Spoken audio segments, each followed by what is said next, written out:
I mean, I've been here for 8 years. It's kind of Can you do a an little American bit of accent? twang, but Can you try an American accent? I've never heard you with an American accent. like I just said, it's more twangy.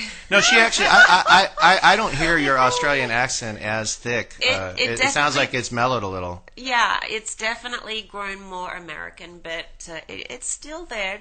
Yeah. You gave me such a great idea on my resume. I'm not going to put down do a Northern Ohio accent. I'm going to have that down there. What you do. That's who I am. Yeah. That's where you're from, Doug? I am indeed. I'm from Ohio. Ooh, Middle of the country, yeah. Ohio. And I know we're not allowed to talk about politics, but yeah, my state is the state. Now, Lisa's also been on Deal or No Deal. Oh. What number were you? Howie What Mandel. briefcase Howie was? Mandel. Howie Mandel. Howie. Yeah. Oi. Yes, Howie Mandel. Lovely Canadian man that he is. He's a great host. We have a blast working on the show. It's now season 4, and it's doing really well. So we're on hiatus, a little break right now, which is a good thing. I get to come in here and do things like this. But yeah, it's a great show to work on and be a part of. Secondly, also you were on the. I'm not going to get in trouble here and violate any FCC rules. The Best Darn Sports Show. We got a call, Lisa. I got to take this call coming in. Okay. Hold on one second. We have a caller. Hello, caller. You are on HOTTIE Help. Hi there. Hey, what is your question for either Lisa or Candace? Either or both will do. So this is the deal. I had a weird situation happen to me the other night. In fact, that's how I found you guys, because I was Googling what to do about the situation. Wait a minute, and you found us through Google? I did. Oh, man. Awesome. Nice. Yes, I did. Were we on the first page or page 17? I wouldn't know because I don't go to page 17. I only look on the Who first really page. goes page past 10? I do, Like, just for fun. Have you ever fallen down a Google hole? Yes, and you just and go to do page that 17? all the time. Yeah. I do actually go past 17.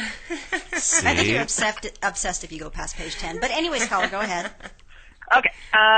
So I had this kind of weird thing happen. I came home the other night. It was kind of late, and my husband was out too, which was fine.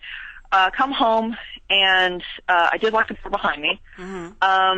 But it was late. It was like almost 10 o'clock. Sure. And I hear this knock at the door. And I'm not expecting anybody. Right. And the dogs are going crazy. But he can't see me because I'm like in a place where he can't see me through the front door. And I just sort of froze. I didn't know what to do because there were lights on in the house. There were dogs barking. Right. So obviously you'd think that there was someone there. Sure. But I just didn't know what to do because it's not against the law for anybody to knock on your door. And they just kind of knocked for a while, and they finally just sort of went away. But it's just like, what do I do besides just crouch in my house? Well, most certainly, I would say that is a scary situation, especially if you're not expecting anybody and they're knocking on your door at 10 o'clock at night. I mean, the first thing that I would say is obviously don't open the door. If you're not expecting anybody, there's no reason why somebody is knocking at your door at 10 o'clock. Even if they need help, they could just be saying that. And there's something called courtesy bias. And courtesy bias is when we, out of obligation, we feel an obligation to open the door. Somebody is saying something through the door, and we feel like we need to open it. Don't do that, because a lot of times those are ploys. People will ploy with saying they need help. There have been cases when people have said that there's a baby on the door. And the famous ploy of all times was Ted Bundy's little arm in the sling. Oh, what a simple device. A bit of cloth, you stick your arm in it, and suddenly you are helpless and vulnerable. Or, that's a great one. Or people have been known to put gifts on the door, ring the doorbell. You look and see a gift, you open the door to get the gift, and then somebody could, do something. Or like to you. I always fake a limp to get on first on airlines, because they say that people with, so I fake like a limp and I get one of the really good seats on airlines. Right.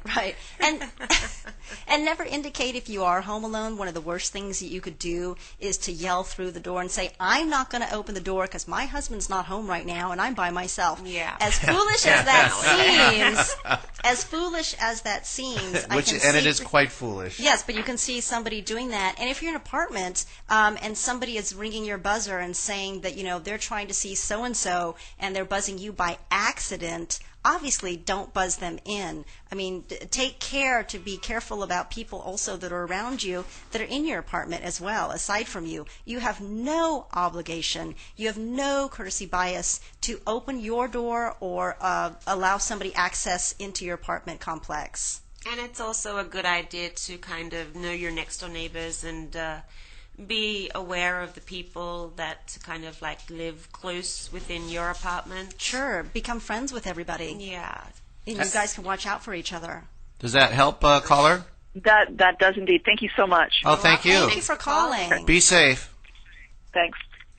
You know, one of the things I do want to bring up is the fact that we have combined both HOTTIE and safety. And there is a very good reason for that. Absolutely. Given the nature of your work and the nature of your physical beauty, you attract good things. You attract bad things. Or I say not so good things. Not so good Not things. so good things. Situations that are, you know, sort of unwelcomed. So it's always important to talk to you guys because you've lived such a glamorous life, but also a life that has let you see, oh, wow, this is the downside of being beautiful, you know. Sure, sure. And Lisa and I have point. worked together, you know, so many times, and we've experienced things together, good stuff and not so good stuff. You also did Price is Right, though. Didn't you? Speaking of good stuff, I was just thinking, it popped into my head She's because I was just plugging thinking all of, my stuff that I was I've thinking done. of Deal or No Deal. I was thinking of Deal or No Deal, and so no, made me but Price think is of Right. Price is And Right. how did that lawsuit against Bob Barker come out?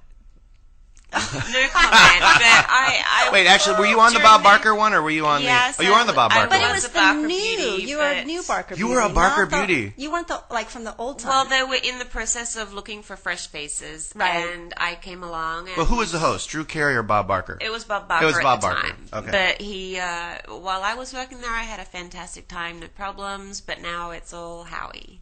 Deal or no deal. Right. Because you did that She's whole left deal. Bob behind. No more Bob. Okay, and how is it working with Howie? Any fun stories that would embarrass him? I don't think he'd appreciate me saying anything on I'm teasing. on I'm air. teasing. He's a good man. Oh, but you do have stories. Okay, we'll get those No, afterwards. no, I have plenty of stories about myself, but And the other one I wanted to get people at. want to listen to that. I wanted to hear about Best Damn Sports Show. You were on that as well. Yes, I've been on quite a few little shows. Reno 911, Mind of Mencia, Tonight Show with Jay Leno. Oh, that's cool. I was on that as well. Nice. And speaking of safety, Jay's awesome. speaking of safety, yes, he is. I was maced on that show. What do you mean you were Oh. maced on that show? That was my Candace.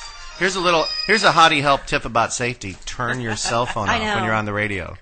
I was maced on the show. It was a comedy piece about a new alarm clock that maces you awake. Oh. And so I got maced awake. You got maced. I'm looking at How you like, does- what? How does that actually work? It sprays you in the face? Sprays and macing you and then you wake up. burns you, These were it was Jay's products that are dangerous and you shouldn't buy. You know, he was being silly. Oh, that's too funny. I didn't even know But that. but what they did to spray me with the mace was it wasn't actually mace, but it was an aerosol, and it really burned my eyes. Oh, no. So instinctively, after I did it the first time in dress rehearsal, I put my hand up and I covered my face up on camera. Oh, it's kind of a funny story. that's Sorry, so it's funny and sad. But speaking of pepper spray, that's another good safety thing for single women to carry around, especially if you're walking alone.